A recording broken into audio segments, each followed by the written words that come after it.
নমস্কার বন্ধুরা, আশা করি আপনারা সবাই ভালো আছেন। আর আপনারা তো জানেন আমি কিছুদিন আগে কলকাতা আসলাম। কলকাতা থেকে এইমাত্র গত সপ্তাহে বাড়িতে এলাম। আর সঙ্গে আছে ক্যামেরাম্যান আমার অনিতা। অনিতা তো বিগত বেশ 1 মাস থেকে অসুস্থ, এখনও অসুস্থ। তো মাঝে মধ্যে দেয় যেটা পারি আর কি, শর্ট রিল দেয়। আপনারা শর্ট রিলগুলো দেখবা, খুব সুন্দর তাই রিলসগুলো বানায়। আর আজকে কোনো ব্লগ না, কোনো রান্না না, কোনো ঘোরা না, একটা স্পেশাল একটা জিনিস নিয়ে আইছি যেটা মেমোরিজ সবার জীবনে থাকে। সেই মেমোরিজগুলো আপনাদের সঙ্গে আজকে তুলিয়া ধরবো আর আপনারা দেখবা। আশা করি আপনারাও ভালো লাগবে। যে আজকে আমার জীবনের কিছু স্মৃতি আমি তুলিয়া ধরবো এই আমাদের ব্লগের মাধ্যমে। আর নেক্সটে অনিতায় তার বিয়ার যেগুলো স্মৃতি আছে এগুলো তুলিয়া ধরবো। আমার বিয়া প্লাস আফটার ম্যারেজের পরে যে আমার কোয়ার্টার লাইফের কিছু স্মৃতি আছে, এগুলো আজকে আমি তুলিয়া ধরবো। তো প্রথমে আমি শুরু করি আমার বিয়ের ফটো দিয়ে। দেখেন, আগেকার দিনে তো তোমার কারোর হাতে মোবাইল ছিল না। দেখেন, এই ফটোটা হলো বিয়ের দিন আমার সব ফ্রেন্ডসরা, আমার ক্লাসমেটরা, তারা নিয়ে আমাদের সঙ্গে বই। দেখেন কত পাতলা ছিলাম তখন, দেখা যায়। ওই যে আমার বিয়ের দিনের ফটোটা, তোমার চিনাও যান না। তখন বয়সও কম আছে, আজকের থেকে 27-28 বছর আগের ফটো আমার। তো এইগুলা নিয়ে আমি একটা ভিডিও কেনে করলাম। ফটোগুলা তো থাকে না। দেখেন, আগেকার দিনে একটা ডিজিটাল আসিল না। আমরা যেগুলা ক্যামেরা স্টুডিওতে থাকতো, এইগুলা ক্যামেরা, তাও আমার তখনও আমার মশাত্ত বাই আছে স্টুডিও, সব ফটোগ্রাফার এই করছে আর কি। তাই স্মৃতিগুলো আছে। তো এই ফটোটা আমার বান্ধবীদের সাথে আমার যখন সাজাইয়া তারা কাঠের মধ্যে বয়েছে, তখনের এই ফটোটা। নেক্সটে দেখাই আমি যখন বরযাত্রীক আইসে, বরযাত্রীক আওয়ার পরে সব বরযাত্রীকের বউরা, মেয়েরা, আমার যা, ননদ, এরপরে বাগনা, বাসুর পুত, সবাই মিলিয়ে আমার পালঙ্গের উপরে আমরা যখন সেটা পালঙ্গটাই আজকে ভাঙি জিতে গিয়া, সবাই উঠে গেছে গিয়া। তো যাই হোক, এই স্মৃতিগুলা আজকে আমার কাছে ক্যামেরাবন্দি আছে।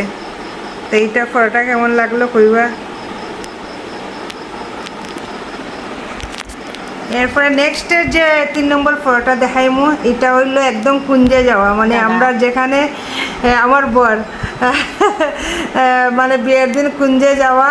আর দাঁড়ানো আছে আমার বড় যা। আজকে বড় যা আর বড় বাসুরও মারা গেছেন। দেখেন, স্মৃতিগুলা থাকলে পরে গিয়া ফটো দেখলে কত কিছু মনে হয়। বড় যার সঙ্গে আর আমার বর কুঞ্জতে চেয়ারে বোয়া। এই ফটোটা পুরো বিয়ের দিনের কুঞ্জের ফটোটা।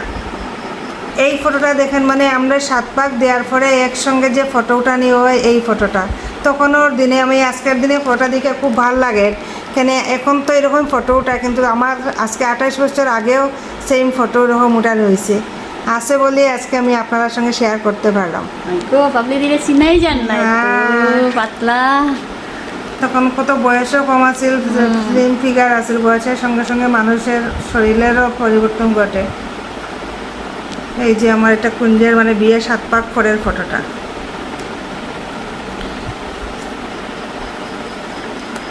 এরপরে আরও কিছু এটা একটা আমার দানের ফটো, ওই যে দান করা ওর কন্যাদানের ফটোটা।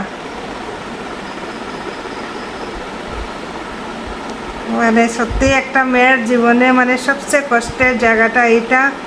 আর বিদায়ের একটা ফটো আছে, এটা আমি পাইলাম না, যা অবস্থা আমার বিদায়ের টাইমের ফটোটা।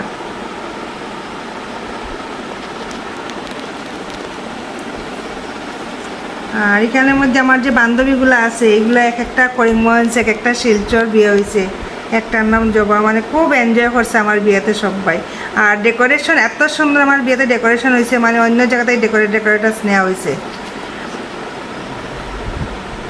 আর আরেকটা ফটো দেখাই, ফটোয় কত কিছু মানুষরে ওই যে আমার বাম দিকে যে বৌদিটা, এটা আমরা এত সুন্দর বৌদি আসলে আমরা পিছাত্ত ভাইয়ের বউ। আজকে এই বৌদি কিন্তু নেই কিন্তু পৃথিবীতে। আমার বিয়ার প্রায় 7-8 বছর মনে হয় পরে বৌদিটা মারা গেছে। এত সুন্দর আছিল। আজকে ওখানে তার মেয়ে আছে কলকাতায়। তো আগেকার দিনে তো মানুষে এত ফটো উঠাইতো না, তখন তাইর মার একটাও ফটো আছে না। তাই তখন আমার ফটোর থাকিয়া তার মার ফটোটা বাইর করছে।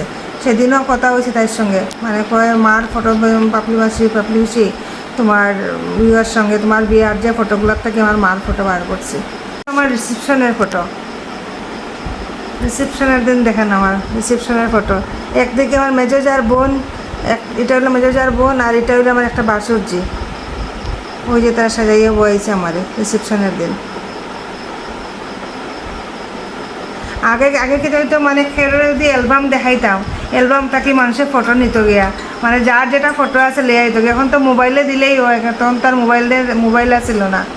তো ওটা কিছু কিছু ফটো আমার মিটিং হয়ে গেছে গিয়া। আর এটা তো সিঙ্গল, দেখেন আপনারা দাদা ঘুমাইরা কুঞ্জত বইয়াও চোখ বন্ধ, পুরা ঘুম। তো এই স্মৃতিগুলা আপনাদের সঙ্গে মানে আমি শেয়ার করলাম।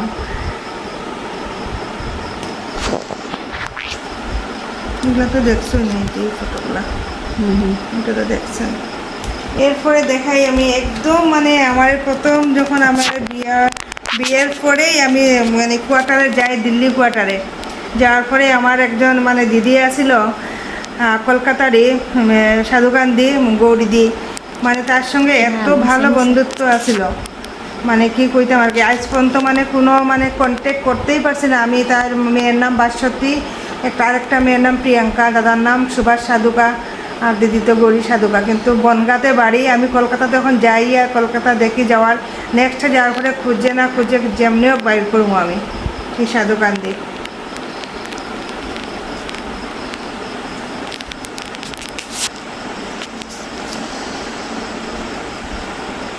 এরপরে দেখেন এই ফটোটা দেখেন, এটা আমার ছেলে হওয়ার পরে দিল্লিতে, আমার ছেলে মন হওয়ার পরে ফার্স্ট 6 মান্থে মনে বেবি কম্পিটিশনে ফার্স্ট প্রাইজ পাই দিল্লি কমান্ডেন্টের হাত থেকে আমি প্রাইজটা নিলাম।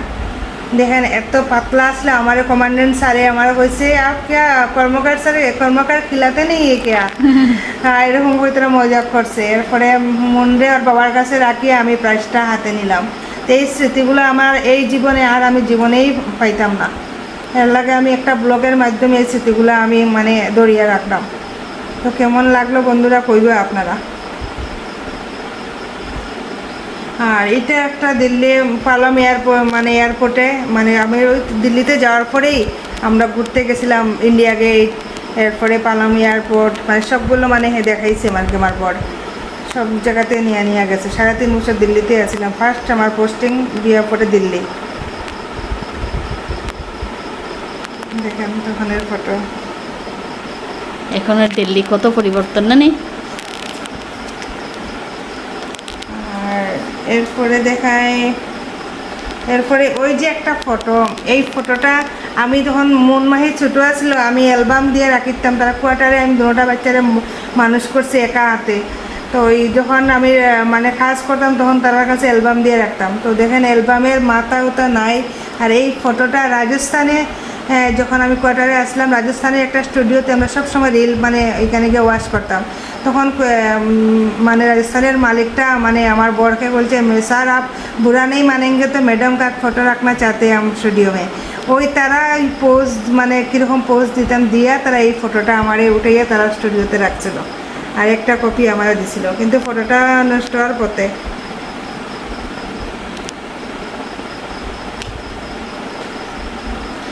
এরপরে এটা হইলো রাঁচিতে, এই ফটোটা খুব নষ্ট হয়ে গেছে। এই অ্যালবামটাকে বার করলাম কোয়া দেখি। এটা আমার কিন্তু মাহি 7 মাসের প্রেগনেন্ট। আমি কোয়ার্টার ইন্সপেকশনে ফার্স্ট প্রাইজ পাইছি। দেখেন 7 মাসের প্রেগনেন্ট নিয়েও আমি মানে অ্যাচিভ করতে পারছি। এটা আমার কাছে অনেক পাওনা। তখন আমার মাহি পেটে ছিল।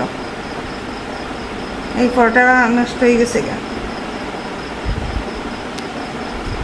এখন দেখায় মাহি জন্মের পরে মাহি বেবি কম্পিটিশনে ফার্স্ট প্রাইজ আমার সিও ম্যাডাম আমার ওই দেখেন মানে প্রাইজ দেয়। আরও প্রাইজ আছিল, তাই কুলো নিয়ে বড়ো প্রাইজটা আমি হাতে নিতে পারতাম না, বলে এই ছোট্টটা নিয়ে তাই মানে ম্যাডামের কাছে আইছি। দেখেন কীরকম লাটুস ছিল মাহি। এই স্মৃতিগুলা মানে আমি জীবনেও আর এই জীবনে আর তো হইতো নাই, আমার মানব জীবনের শেষ এই স্মৃতিগুলা। এটা একটা মাহি আসছিল মাত্র 3 মাসের। তখন রাঁচিতে মানে প্রোগ্রাম হয়েছে, তখন সিও ম্যাডাম মাহিকে কোলে নিয়ে রাখিত আর আমারে গোপিয়া কি মানে লগন পিকচারের যে গানটা রাধা কি সেনা চলে ওইটার গ্রুপ ডান্স করছি করিয়া আমি এখানে এটা হলাম আমি ম্যাডাম মাহিরে কুলে নিয়ে বই থাকতো আর আমি এই যে ডান্স করছি মানে অনেক স্মৃতি আমার কোয়ার্টার লাইফে সত্যি এটা মানে ভুলার মতো নয় এটাও কোয়ার্টারে আমার রাজস্থানের কোয়ার্টার খুব সুন্দর কোয়ার্টার আছে দেখুন কত পাতলা স্লিম ফিগার আসছিল তখন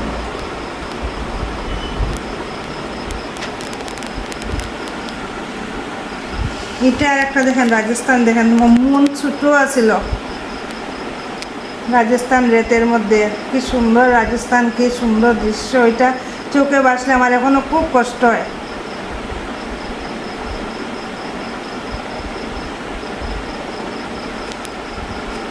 আর লাস্ট আরেকটা আমরা ওয়েলফেয়ার মিটিং হয় সব এই ওয়েলফেয়ার মিটিংয়ে ওই আমি আছি পিছনে আর এটা একটা মিটিং আমরা প্রত্যেক মাসে ওয়েলফেয়ার মিটিং হইতে আরও কিছু ফটো আছিল আমি বার করতে পারছি না আর এটা একটা দেখেন লাস্ট তোমার ইসেতে আমি মাসিমপুর কোয়ার্টারে মানে করছিলাম ডান্স করছিলাম রবীন্দ্র নৃত্যের ইয়েটা মানে ডান্সের ফটোটা মম চিত্তে নীতি নৃত্যে কেদিন আছে এই ডান্স করছিলাম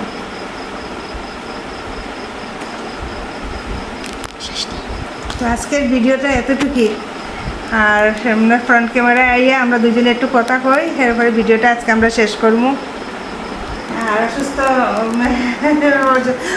মন্তারে নিয়ে বইছি যে আপনারা আসলে সবাই ভালো আছেন আর অন্তার লাগে সবাই একটু মানে শুভকামনা করেন তার যাতে অনেক তাড়াতাড়ি সুস্থ হয় আর আপনারা খারাপ পাইবেন আমরা ভিডিও দিতে পারলাম না আমি খুব অসুস্থ এখনও আমার ট্রিটমেন্ট চলে আর তবুও আমি মাঝে মাঝে রিলস ছাড়ি আপনারা আমাদের সাপোর্ট করবা গ্যাপ যায় কিন্তু খারাপ পাইবে না আমি ছাড়ি 3-4 দিন করে যখন আমার শরীর ভালো থাকে তখন আমি রিলস ছাড়ি আরও পাপড়ি দিয়েও ব্লগ ছাড়ে আমি পাপড়ি দিন দুজনে মিলিয়ে ছাড়তে পারি না কেন আমার যখন অসুবিধা হয়ে যায় তখন পাপড়ি দিন আবার অসুবিধা হয়ে যায় এরকম আর গ্যাপিং থাকে কিন্তু খারাপ পাইবে না আমরা আবার একলগে ব্লগ করবো না আবার নিশ্চয়ই আর আমি সুস্থ আর আমরা দুইজনে আমি বেশিরভাগই আমার ঘুরতে বাইরে জায়গায় আমি বাইরে আমি গেলে আমি বাইরের ব্লগগুলো আমি আপনাদের সঙ্গে শেয়ার করি তাই বাড়িতে আছে তাই যতটুকু করে বাড়িতেই করে আমি বাইরে যাই বাইরের থেকে করি মানে আপনাদের সঙ্গে আমরা মানে যোগাযোগটা রাখার চেষ্টা করলাম কিন্তু আপনারা প্লিজ